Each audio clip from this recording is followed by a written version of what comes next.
तो आप सब कैसे हो। आज क्लास 11th का पॉलिटिकल साइंस का चैप्टर नंबर 4 जिसका नाम है कार्यपालिका, उसके पार्ट नंबर 2 को डिस्कस करने जा रहे हैं। पार्ट नंबर 1 का लिंक डिस्क्रिप्शन में दे रखे, जो भी स्टूडेंट नहीं देखा पहले उसे देखे, फिर पार्ट नंबर 2 को देखे। पार्ट नंबर 2 का जो पहला इंपॉर्टेंट क्वेश्चन बच्चों, राष्ट्रपति को कैसे हटाया जा सकता है। बहुत इंपॉर्टेंट क्वेश्चन बच्चों, पेपर में क्वेश्चन क्या होता है, बार बार रिपीट होता है कि राष्ट्रपति को अगर हटाना है तो किस तरीके से हटाया जा सकता है। तो इसका आंसर है, ध्यान रखना बच्चों, भारत के जो राष्ट्रपति होता है उनका जो कार्यकाल होता है कितने साल का होता है, तो 5 साल का। तो वहीं लिखा हुआ भारत के राष्ट्रपति का कार्यकाल 5 साल का होता है, लेकिन उनके किस प्रक्रिया द्वारा हटाया जा सकता है। तो ध्यान रखें बच्चों, अगर पेपर में क्वेश्चन आएगा कि राष्ट्रपति को किस प्रक्रिया द्वारा हटाया जा सकता है, तो ध्यान रखना महाभियोग द्वारा उनको हटाया जा सकता है। तो आगे लिखा हुआ लेकिन उन्हें महाभियोग के द्वारा 5 साल से पहले हटाया जा सकता है। तो अगर पेपर में क्वेश्चन आएगा कि राष्ट्रपति को किसके द्वारा हटाया जा सकता है, तो ध्यान रखना कि उसको महाभियोग द्वारा राष्ट्रपति को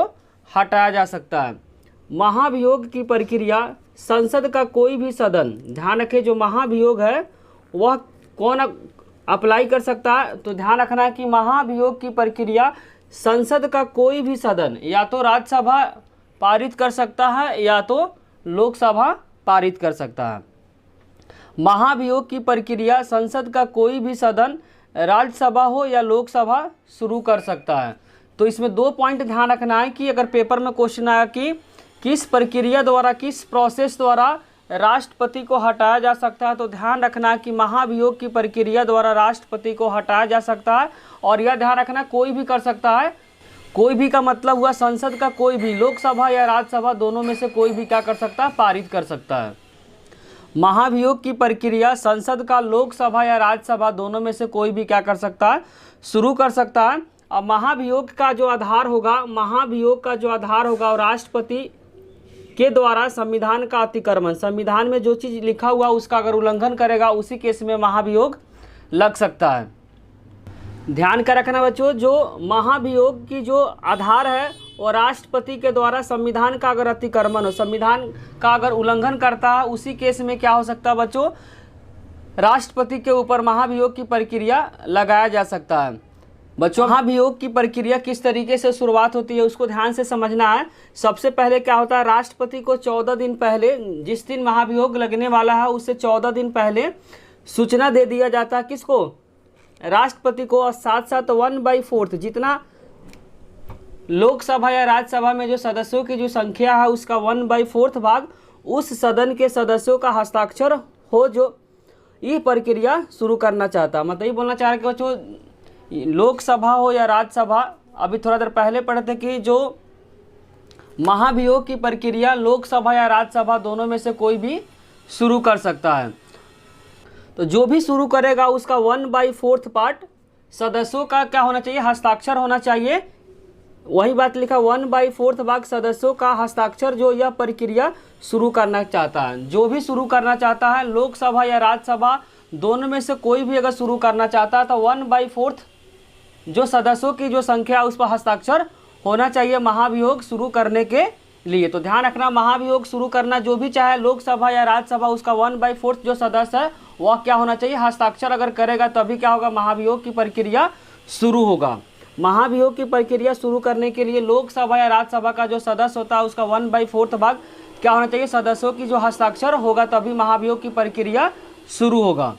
एग्जाम्पल से बताते हैं बच्चों, अगर लोकसभा मान लेते हैं कि लोकसभा स्टार्ट करता महाभियोग, तो लोकसभा में सदस्यों की संख्या कितना हो, जो 552 है मैक्सिमम, उसका 1/4 भाग जितने सदस्य बनेंगे उस सदस्य अगर हस्ताक्षर करेगा तभी क्या होगा, महाभियोग की प्रक्रिया शुरू होगा।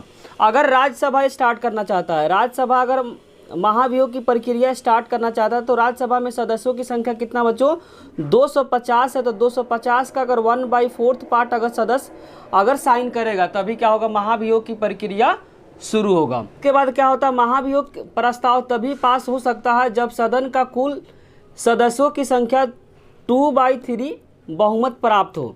महाभियोग की प्रक्रिया तभी पास होगा। ध्यान रखना बच्चों, ये स्टार्ट करने के लिए 1/4 सदस्यों की संख्या हस्ताक्षर होगा, लेकिन महाभियोग तब पास होगा। ध्यान रखना महाभियोग शुरू के लिए, ध्यान स्टार्ट करने के लिए 1/4 भाग, लेकिन अगर पास करवाना, महाभियोग की प्रक्रिया को पास कराना है तो जितने सारे सदस्य हैं उस सदस्य का 2/3 पार्ट, ध्यान रखें 2/3 पार्ट क्या हो, बहुमत प्राप्त होगा, तभी क्या होगा, राष्ट्रपति अपने पद से हट सकता है। तो इसमें दो बात ध्यान से समझना है कि अगर महाभियोग की प्रक्रिया शुरू करना है तो उसमें 1/4 जो सदस्यों की जो संख्या होना चाहिए, हस्ताक्षर होना चाहिए। अगर पारित करना है, अगर पास कराना है तो ध्यान रखना 2/3 पार्ट बहुमत प्राप्त होगा, तभी क्या होगा, महाभियोग की प्रक्रिया। महाभियोग की प्रक्रिया को अगर पास कराना, ध्यान रखना महाभियोग की प्रक्रिया को अगर पास कराना है तो जितने सारे सदस्य हैं उसका 2/3 का मतलब हुआ अगर लोकसभा का है तो 2/3 पास, अगर बहुमत प्राप्त होगा तभी क्या होगा, महाभियोग की प्रक्रिया पास होगा और उसके बाद क्या होगा, राष्ट्रपति अपने पद से हट सकता है। एमसीक्यू के फॉर्म में भी आ सकता है कि राष्ट्रपति को अगर हटाना है तो महाभियोग का अगर प्रस्ताव पास करवाना है तो कितने जो सदस्य 2/3 पार्ट। तो लोकसभा में ध्यान रखना सदस्यों की जो संख्या होता है वह कितना होता है, 552 होता है। राज्यसभा में ध्यान रखना बच्चों 250 होता है। पेपर के लिए क्वेश्चन बहुत इंपॉर्टेंट है बच्चों, इसमें एमसीक्यू के फॉर्म में भी क्वेश्चन आ सकता है, लॉन्ग में भी आ सकता है कि राष्ट्रपति को किसके द्वारा हटाया जाता है, पूरे प्रोसेस को लिखना है। तो जितने सारे बात को समझा उस सारे बात को क्या करना है, इसमें लिखना है। अगर इसके बाद भी कोई भी दिक्कत हो तो बच्चों इसको कमेंट में लिखना है। अगर वीडियो अच्छी लग रही है तो लाइक कमेंट और सब्सक्राइब करना चैनल को ना भूले। सेकंड जो इंपॉर्टेंट जो क्वेश्चन बच्चों, ये भी क्वेश्चन क्या होता है, पेपर में बार बार रिपीट होता है कि अस्थायी कार्यपालिका और अस्थायी कार्यपालिका में अंतर को लिखिए। अस्थायी कार्यपालिका और अस्थायी कार्यपालिका में क्या अंतर है।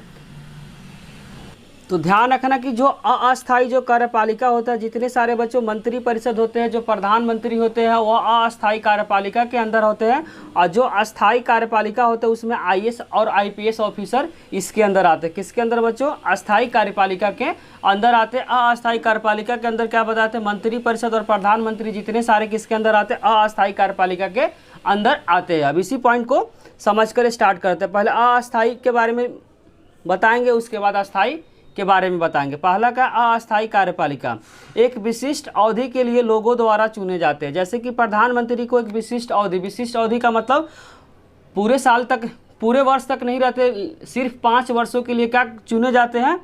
अस्थायी कार्यपालिका लोगों को द्वारा मतलब जनता के द्वारा चुने जाते हैं एक विशिष्ट अवधि के लिए। मतलब भारत में क्या होता है, जो अवधि जो निर्धारित है बच्चों ध्यान रखना 5 वर्ष के लिए क्या चुने जाते हैं। तो पहला पॉइंट ध्यान रखना कि अविशिष्ट अवधि के लिए लोगों द्वारा चुने जाते हैं। अभी ऐसे भी बोल सकते हैं 5 साल के लिए लोगों द्वारा चुने जाते हैं।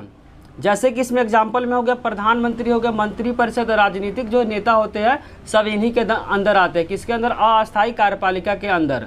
अस्थायी कार्यपालिका में जो चुने जाते हो जनता के द्वारा चुने जाते हैं कितने सालों के लिए, तो ध्यान रखना बच्चों 5 सालों के लिए चुने जाते हैं। अगर एग्जाम्पल पूछेगा तो प्रधानमंत्री, मंत्री परिषद और राजनीतिक नेता इसी के अंदर आते हैं। किसके अंदर बच्चों, अस्थायी कार्यपालिका के अंदर आते हैं। दूसरा पॉइंट को समझते हैं। दूसरा पॉइंट ध्यान रखना बच्चों, वे केवल तब तक बने रहते हैं जब तक कि संसद में उन्हें बहुमत प्राप्त होता है। अगर संसद में बहुमत प्राप्त नहीं होगा तो क्या होगा बच्चों, उनका सरकार क्या हो जाएगा, गिर जाएगा। तो ध्यान रखना बच्चों कि वे केवल तभी तक बने रहते हैं जब तक कि संसद में उनको बहुमत प्राप्त होता है। अगर बहुमत प्राप्त नहीं होगा तो क्या होगा, सरकार गिर जाएगी। मतलब वो हट सकता है 5 साल के अंदर, 5 साल के अंदर में भी हट सकता है। कब हटेगा, ध्यान रखना बच्चों, संसद में जब उसका बहुमत प्राप्त नहीं होगा तो 5 साल के अंदर में भी क्या हो सकता है, हट सकता है। तीसरा पॉइंट ध्यान रखना, अपने निर्णय के सभी परिणामों के लिए लोगों के लिए जवाबदेह होता है। कोई भी अगर निर्णय लेता है तो उसके लिए क्या करना पड़ता है, जनता को जवाब देना पड़ता है। किसको बच्चों, ध्यान रखना है अस्थायी कार्यपालिका को। चौथा पॉइंट ध्यान रखना है कि राजनीतिक कार्यपालिका के लिए न्यूनतम शैक्षिक योग्यता आवश्यक नहीं होता। बहुत सारे जो नेता है जो पढ़े लिखे नहीं होते हैं फिर भी बन जाते हैं। इसीलिए बोलना चाह रहा है कि जो अस्थायी कार्यपालिका के लिए कोई भी शैक्षिक न्यूनतम योग्यता नहीं है। बहुत सारे ऐसे नेता हैं जो पढ़े लिखे नहीं हैं फिर भी क्या करें, देश को चला रहे हैं। पांचवा पॉइंट ध्यान रखना, ये अधिक शक्तिशाली होते हैं और अंतिम निर्णय यही लेते हैं। जितने सारे पॉलिसी होते हैं बच्चों, पॉलिसी तो आईएएस और आईपीएस ऑफिसर बनाते हैं, लेकिन जो पॉलिसी जो लागू करते हैं ध्यान रखने कौन लागू करते हैं, जितने सारे जो नेता हैं वही क्या करते हैं, पॉलिसी को लागू करते हैं। लेकिन बनाते कौन हो, तो ध्यान रखना आईएएस, भारत के जितने सारे आईएएस ऑफिसर और आईपीएस ऑफिसर वही क्या करते हैं, पॉलिसी को बनाते हैं। लेकिन लागू कौन करते हैं, तो कौन लागू करते हैं बच्चों, जो भारत के जो अस्थायी जो कार्यपालिका होता है उनका शक्ति ज़्यादा होता है, वहीं क्या करते हैं, कोई भी पॉलिसी को लागू करते हैं। बनाते कौन है, तो ध्यान रखना कि अस्थायी कार्यपालिका कोई भी पॉलिसी को बनाता है, लेकिन जो लागू करता है ध्यान रखना अस्थायी कार्यपालिका लागू करता है। आप 5 पॉइंट पढ़ेंगे बच्चों अस्थायी कार्यपालिका के, क्योंकि दोनों में डिफरेंस बार बार क्या होता है, पेपर में रिपीट होता है। पहला पॉइंट ध्यान रखना बच्चों, अस्थायी कार्यपालिका के अंदर क्या क्या आते हैं, आईएएस और आईपीएस आते हैं, जो एग्जाम क्या कहते हैं, क्रैक होने के बाद क्या होता है, इन लोगों का सिलेक्शन होता है। पहले पढ़ते हैं, अस्थायी कार्यपालिका को लोगों द्वारा चुना नहीं जाता है। जो अस्थायी कार्यपालिका होता है वो लोगों को द्वारा नहीं चुना जाता है। जैसे कि एग्जाम्पल ने बताया आईएएस और आईपीएस, वे तब भी पद पे बने रहते हैं जब सत्तारूढ़ दल अपने कार्यकाल हट जाते हैं। इसमें ही बोलना चाह रहा है कि कोई भी सरकार अगर गिर जाती है, गिरने के बाद भी क्या करते हैं लोग, अपने पोस्ट पे बने रहते हैं। अगर मान लेते हैं कि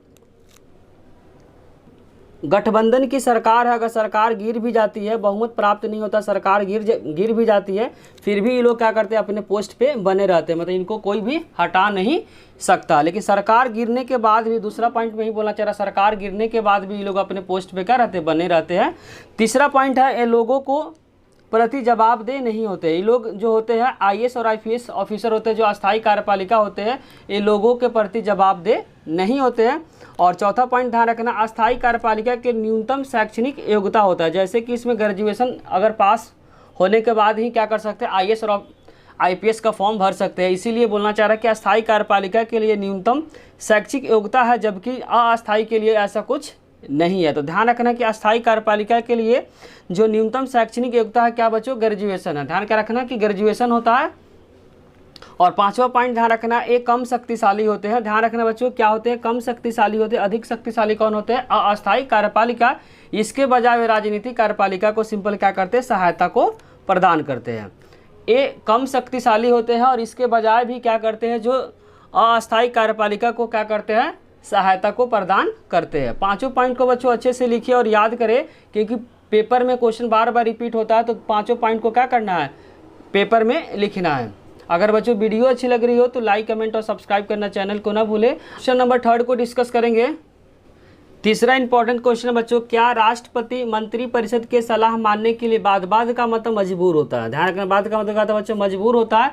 3 उचित को तर्क दीजिए। तो पहला ध्यान रखना, हाँ मजबूर होते हैं, क्योंकि पहला संविधान में ऐसा प्रावधान अनुच्छेद 74 फर्स्ट में लिखा गया हुआ है कि संविधान के जो 74 फर्स्ट में जो ऐसा कुछ लिखा हुआ है जिसके कारण से राष्ट्रपति को मंत्रिपरिषद की सलाह को मानने के लिए बाध्य है। दूसरा ध्यान रखना, क्योंकि राष्ट्रपति जनता द्वारा प्रत्यक्ष रूप से निर्वाचित प्रधान नहीं होते। बोलना चाह रहे कि जो दूसरा होता है पॉइंट, इसमें बताना चाह रहा कि जो जनता के द्वारा चुने नहीं जाते हैं, वो भारत के जो एमएलए होते हैं और एमपी होते हैं, वहीं क्या करते हैं, भारत के राष्ट्रपति को चुनते हैं। तो दूसरा पॉइंट बोलना चाह रहा है कि क्योंकि जो राष्ट्रपति होता है जनता चुनती नहीं है, राष्ट्रपति को कौन चुनती है, तो ध्यान रखना है एमपी और एमएलए क्या करते हैं, चुनते हैं। और तीसरा ध्यान रखना कि जो मेन होते हैं भारत के अंदर जिसमें संसदीय प्रणाली है, उसमें प्रधानमंत्री और मंत्रिपरिषद ही वास्तविक क्या होता है, कार्यकारी होते हैं। जिसमें संसदीय प्रणाली है उसमें मेन कौन होते हैं, जो प्रधानमंत्री होते हैं, और साथ साथ उनके जो मंत्रिपरिषद होते हैं वहीं क्या होता है, वास्तविक कार्यकारी है। जिसके कारण से हम बोल सकते हैं कि राष्ट्रपति मंत्रिपरिषद के सलाह मानने के लिए क्या होता है, बाध्य होते हैं। यही तीनों तर्क को क्या करेंगे, दे देंगे।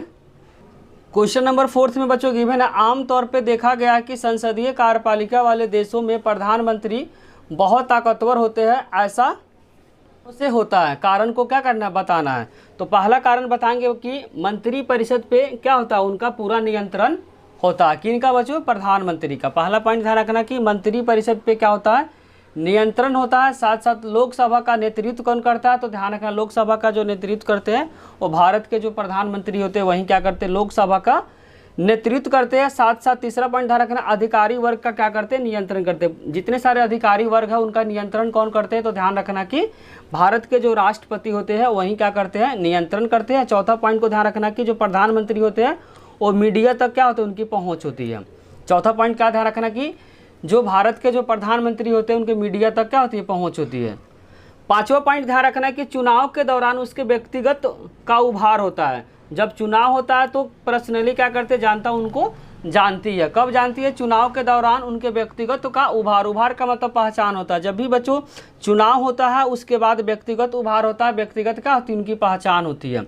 छठा, अंतर्राष्ट्रीय सम्मेलन के दौरान राष्ट्रीय नेता की छवि। जितने सारे अंतर्राष्ट्रीय जो सम्मेलन होते हैं उसमें कौन भाग लेते हैं? तो भारत के प्रधानमंत्री क्या करते हैं? अंतर्राष्ट्रीय सम्मेलन में भाग लेते हैं। बच्चों अंतर्राष्ट्रीय जितने सारे सम्मेलन होते हैं उसमें कौन भाग लेते हैं? भारत के तरफ से कौन लेते हैं? तो ध्यान रखना, भारत के तरफ से भारत के जो प्रधानमंत्री है वहीं क्या करते हैं? भाग लेते हैं। विदेशी यात्राओं के दौरान राष्ट्रीय नेता के छवि। जितने सारे विदेशी यात्रा जनरली कौन करते हैं? भारत के प्रधानमंत्री ही करते हैं। इन्हीं कारणों से बता सकते हैं कि सब कारणों के कारण से हम बोल सकते हैं कि जो संसदीय कार्यपालिका वाले देश में जो प्रधानमंत्री होते हैं बहुत ज़्यादा ताकतवर होते हैं। अब क्वेश्चन नंबर 5 को डिस्कस करेंगे। क्वेश्चन नंबर 5 में बच्चों गिवन है, भारत के राष्ट्रपति को मिली एक स्वविवेकीय शक्ति का वर्णन कीजिए। ये भी क्वेश्चन बहुत इंपॉर्टेंट है बच्चों। स्वविवेकीय शक्ति क्या होता है? लोकसभा में किसी भी दल का बहुमत न मिला हो, ऐसे स्थिति में प्रधानमंत्री बनने में विवाद हो जाती है, तो उस स्थिति में राष्ट्रपति अपने विवेक के आधार पर प्रधानमंत्री का चयन करते हैं। अब इसका मीनिंग समझाते बच्चों कि जब भी क्या होती है, किसी एक दल का बहुमत जब प्राप्त नहीं होती है, जब गठबंधन की सरकार बनती है, मान लेते हैं कि दो जो दल है उस दोनों दल मिलने के बाद क्या होती है? गठबंधन की सरकार बन जाती है। मान लेते हैं कि दो दल है, पहला दल मान लेते ए है, दूसरा दल क्या मान लेते बच्चों? बी है। और ए वाले जो ग्रुप बोल रहे हैं कि पार्टिकुलर सी वाले जो नेता है उनको क्या बना दिया जाए? प्रधानमंत्री बना दिया जाए। जबकि बी वाले जो बोलना चाह रहे हैं, बी वाले जो ग्रुप बोलना चाह रहा है कि डी वाले नेता को क्या बना दिया जाए? भारत के प्रधानमंत्री बना दिया जाए। तो यहाँ पे क्या होगा? गठबंधन की सरकार है, किसी एक को बहुमत मिला नहीं। अब ए वाले जो बोल रहा है कि क्या बना दिया? सी वाले को बना दो, सी जो नेता है उनको क्या करते? भारत के प्रधानमंत्री बना दिया जाए। जबकि बी वाले जो ग्रुप बन रहा है वो बोल रहा है कि डी वाले नेता को क्या बना दिया जाए? भारत के प्रधानमंत्री बना दिया जाए। जब उन केसों में क्या होते हैं? भारत के प्रधानमंत्री बनने के लिए क्या होते हैं? विवाद हो जाती है। तब उस स्थिति में क्या होते हैं? भारत के जो राष्ट्रपति होते हैं अपने विवेक के आधार पे प्रधानमंत्री का चयन करते हैं। उन्हीं शक्ति को बोलते हैं बच्चों स्वविवेकीय शक्ति। फिर से पढ़ते हैं इसका आंसर। जब लोकसभा में किसी भी दल का बहुमत ना मिला हो, जब बहुमत नहीं मिलता तो क्या बनता है बच्चों? गठबंधन वाली क्या बनती है?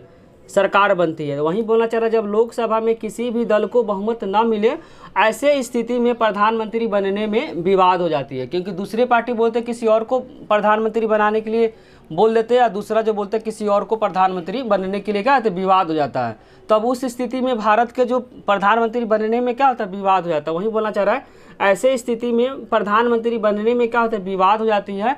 उस स्थिति में राष्ट्रपति अपने विवेक के आधार पर क्या होती है? प्रधानमंत्री को चुनते हैं। यही क्या शक्तियाँ क्या कहलाती है बच्चों? स्वविवेकीय शक्ति। इसी के साथ बच्चों कार्यपालिका के जितने सारे इंपॉर्टेंट क्वेश्चन को डिस्कस कर दिए। अगर बच्चों आपको समझ में आया हो तो वीडियो को लाइक, कमेंट और सब्सक्राइब करना चैनल को ना भूलें।